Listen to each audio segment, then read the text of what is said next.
ಖ್ಯಾತ ಗಾಯಕಿ ಮಂಗ್ಲಿಗೆ ಶಾಕ್ ಕೊಟ್ಟಿದ್ದಾರೆ ಪೊಲೀಸರು. ಬರ್ತ್ಡೇ ಪಾರ್ಟಿ ಮಾಡ್ತಾ ಇದ್ರು ಮಂಗ್ಲಿ. ಆ ಬರ್ತ್ಡೇ ಪಾರ್ಟಿಯಲ್ಲಿ ಡ್ರಗ್ಸ್ ನಶೆ ಇತ್ತಂತೆ. ಈ ಬಗ್ಗೆ ಖಚಿತ ಮಾಹಿತಿಯ ಮೇರೆಗೆ ಖಾಕಿ ಪಡೆ ರೇಡ್ ಮಾಡಿದೆ. ಮಂಗ್ಲಿಯ ಮತ್ತು ಪಾರ್ಟಿಯಲ್ಲಿ ಡ್ರಗ್ಸ್ ವಾಸನೆ ಬರ್ತಾ ಇತ್ತು. ಖಚಿತ ಮಾಹಿತಿಯ ಮೇರೆಗೆ ಪೊಲೀಸರು ದಾಳಿ ಮಾಡಿದ್ದಾರೆ. ಮಂಗ್ಲಿ ಮತ್ತು ಪಾರ್ಟಿ ಮೇಲೆ ಹೈದರಾಬಾದ್ನಲ್ಲಿ ದಾಳಿ ನಡೆಸಿ ಪೊಲೀಸರು ಶೋಧ ನಡೆಸಿದ್ದಾರೆ. ಹಲವರಿಗೆ ಮಾದಕ ದ್ರವ್ಯದ ಪಾರ್ಟಿಯನ್ನ ಮಂಗ್ಲಿ ಆಯೋಜನೆ ಮಾಡಿದ್ರು ಅನ್ನುವ ಖಚಿತ ಮಾಹಿತಿಯ ಮೇರೆಗೆ ಈ ದಾಳಿ ನಡೆದಿತ್ತು. ಚವೆಲ್ಲಾ ತ್ರಿಪುರ ರೆಸಾರ್ಟ್ನಲ್ಲಿ ಈ ಪಾರ್ಟಿ ನಡೀತಾ ಇತ್ತು. ಹಲವರು ಗಾಂಜಾ ಸೇವನೆ ಮಾಡಿರೋದು ಕೂಡ ಬೆಳಕಿಗೆ ಬಂದಿದೆ. ರೆಸಾರ್ಟ್ನಲ್ಲಿ ವಿದೇಶಿ ಮದ್ಯ ಇವೆಲ್ಲವನ್ನ ಪೊಲೀಸರು ವಶಕ್ಕೆ ಪಡೆದಿದ್ದಾರೆ. ಯಾರ್ಯಾರು ಆ ಘಟನಾ ಸ್ಥಳದಲ್ಲಿದ್ರೋ ಅವರೆಲ್ಲರಿಗೂ ಕೂಡ ಮಾದಕ ದ್ರವ್ಯ ಪರೀಕ್ಷೆಯನ್ನ ಮಾಡಿಸ್ತಾರೆ. ಚವೆಲ್ಲಾ ಪೊಲೀಸ್ ಠಾಣೆಯಲ್ಲಿ ಈ ಬಗ್ಗೆ ಪ್ರಕರಣ ಕೂಡ ದಾಖಲಾಗಿದೆ. ಖ್ಯಾತ ಗಾಯಕಿ ಮಂಗ್ಲಿ ಅವರ ಬರ್ತ್ಡೇ ಪಾರ್ಟಿಯ ದೃಶ್ಯಗಳಿದು. ಈ ಪಾರ್ಟಿಯಲ್ಲೇ ಡ್ರಗ್ಸು ಗಾಂಜಾ ನಶೆ ಏರಿಸಿಕೊಂಡು ಕುಣಿದು ಕುಪ್ಪಳಿಸ್ತಾ ಇದ್ರು ಅನ್ನುವ ಮಾಹಿತಿ ಲಭ್ಯ ಆಗಿದೆ. ಆ ಹಿನ್ನೆಲೆಯಲ್ಲಿ ಪೊಲೀಸರು ಸ್ಥಳಕ್ಕೆ ಏಕಾಏಕಿ ದಾಳಿ ಮಾಡಿದ್ರು. ಅಲ್ಲಿರುವ ಕೆಲವೊಂದಿಷ್ಟು ವಸ್ತುಗಳನ್ನ ಪೊಲೀಸರು ವಶಕ್ಕೆ ಪಡೆದ್ರು. ವಿದೇಶಿ ಮದ್ಯ, ಗಾಂಜಾ ಸೇವನೆ ಮಾಡಿರುವ ಆರೋಪ, ಇವೆಲ್ಲದರ ಹಿನ್ನೆಲೆಯಲ್ಲಿ ಮಾದಕ ದ್ರವ್ಯ ಪರೀಕ್ಷೆಗೆ ಅಲ್ಲಿರೋರನ್ನ ಒಳಪಡಿಸ್ತಾರೆ ಪೊಲೀಸರು. Hello, madam. Hello, brother.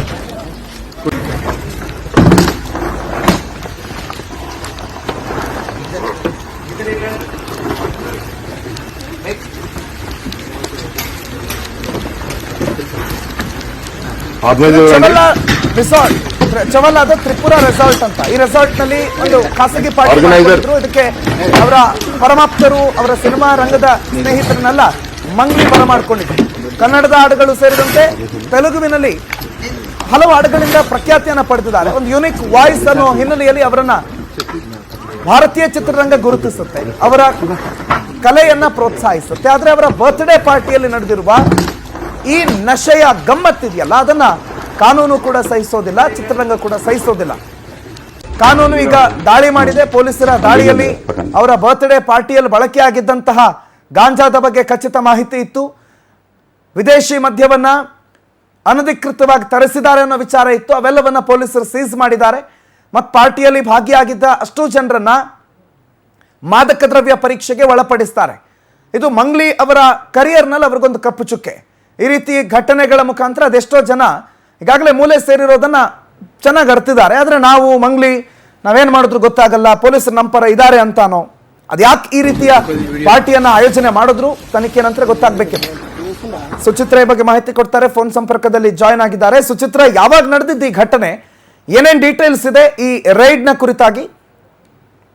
ಪ್ರಣೋಂತ್, ಏನಂತ ಹೇಳಿದ್ರೆ ಖ್ಯಾತ ಗಾಯಕಿ ಮಂಗ್ಲಿ ಅವರು ತೆಲುಗು ಮಾತ್ರವಲ್ಲ ಕನ್ನಡ ಸೇರಿದಂತೆ ಹಲವು ಭಾಷೆಗಳಲ್ಲಿ ಹಾಡನ್ನ ಹಾಡಿದ್ದಾರೆ. ಈಕೆಗೆ ಸಾಕಷ್ಟು ಜನ ಫ್ಯಾನ್ಸ್ ಕೂಡ ಇರುವಂತದ್ದು.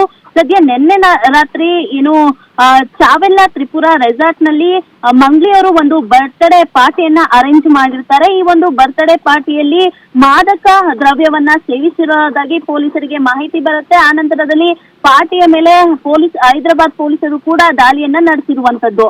ಜೊತೆಗೆ ಈ ಒಂದು ಮಂಗ್ಲಿಯ ಹುಟ್ಟುಹಬ್ಬದ ಪಾರ್ಟಿಯಲ್ಲಿ ಮಾದಕ ವಸ್ತು ನಿಗ್ರಹ ದಳದ ಸದಸ್ಯರು ಏನು ದಾಳಿ ಮಾಡಿದ್ದಾರೆ, ಇಲ್ಲಿ 9 ಜನ ಮಂದಿ ಮಾದಕ ವಸ್ತುವನ್ನ ಸೇವಿಸಿರೋದಾಗಿ ಮಾಹಿತಿ ಕೂಡ ಬಂದಿರುವಂತದ್ದು. ಆದ್ರೆ ಅಧಿಕೃತ ಮಾಹಿತಿಯಷ್ಟೇ ಹೊರಬೀಳ್ಬೇಕಾಗಿದೆ.